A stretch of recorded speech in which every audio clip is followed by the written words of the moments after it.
आजकल लोग क्या करते हैं कि साथ में घूमना फिरना, होटलों में जाना, लॉन्ग ड्राइव पे जाना, सेल्फी लेना, इन सब चीज़ों को प्यार बोलते हैं। जबकि ये प्यार नहीं है। प्यार तो वो है जो इन सब चीज़ों के बिना अगर कोई आपके साथ में है तो वो कहीं ना कहीं प्यार है। ऐसी वार्ता मैं आपको सुनाता हूँ रामायण के समय की, जब भगवान श्री राम और सीता अपनी झोपड़ी में विश्राम कर रहे थे रात्रि के समय। उस समय लक्ष्मण जी पहरा दे रहे थे बाहर।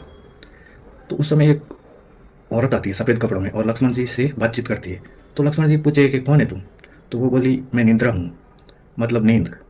तो लक्ष्मण जी बोले, तेरी कोई ज़रूरत नहीं इधर, चली जा वापस। तो निंद्रा बोली, आपको 14 साल हो गए सोए हुए, तो आपको ज़रूरत होगी आलस या निंद्रा की। तो लक्ष्मण जी बोले, जिनके पास भगवान श्री राम और सीता हो उन उसको कभी आलस आ ही नहीं सकता या निंद्रा आ ही नहीं सकती। तो निंद्रा बोली, मैं आई हूँ, आपकी दासी हूँ, कोई न कोई सेवा का मौका दो मुझे। तो लक्ष्मण जी बोले, अगर तुझे सेवा ही करनी है तो तू मेरे घर जा अयोध्या। जब से मैं वनवास आया हूँ तब से मेरी पत्नी उर्मिला एक ही पैरों पे खड़ी है, शायद उसको निंद्रा या तुम्हारी ज़रूरत होगी। तो निंद्रा अयोध्या गई उर्मिला के पास में। तो उर्मिला को पूछा कि मैं निंद्रा हूँ और आपकी सेवा में आई हूँ। तो उर्मिला ने भी मना कर दिया, तेरी कोई ज़रूरत नहीं है इधर, वापस चली जा। अगर तुझे सेवा करनी है तो मेरे पति लक्ष्मण जी की कर, और ऐसी सेवा कर कि उनको 14 साल तक मेरी याद तक नहीं आए। और भगवान राम की अगर सेवा करते करते उनके प्राण भी निकल जाए तो मैं जी लूँगी उनके बिना।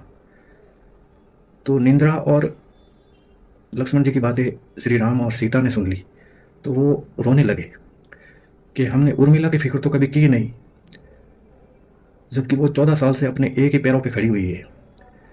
तो सीता रोते हुए बोली भगवान राम से कि आप जाओ अयोध्या और मेरी बहन से पूछो कि उसको कोई ज़रूरत या कोई तकलीफ तो नहीं है।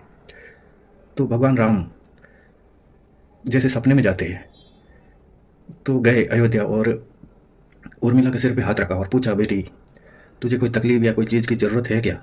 तो उर्मिला हंसते हुए बोली, राजा जनक की पुत्री और दशरथ के घर की पुत्र वधू, मुझे भला क्या ज़रूरत होगी? कोई ज़रूरत नहीं, मैं खुश हूँ। इसे प्यार बोलते हैं। राम राम आप सभी को, सभी खुश रहे, सभी का दिन मंगलमय हो, आशीर्वाद बनाए रखे। कोई भूल चूक या शब्द त्रुटि हो तो माफ़ करना। ये कहानियाँ लंबी होती है लेकिन मैं कोशिश करता हूँ आपको शॉर्ट में समझाने की। समय की कमी आपके पास भी है, लगभग आजकल हर किसी के पास समय की कमी है और समय बहुत कीमती है। समय का सदुपयोग करें, सभी खुश रहे, सभी का दिन मंगलमय हो।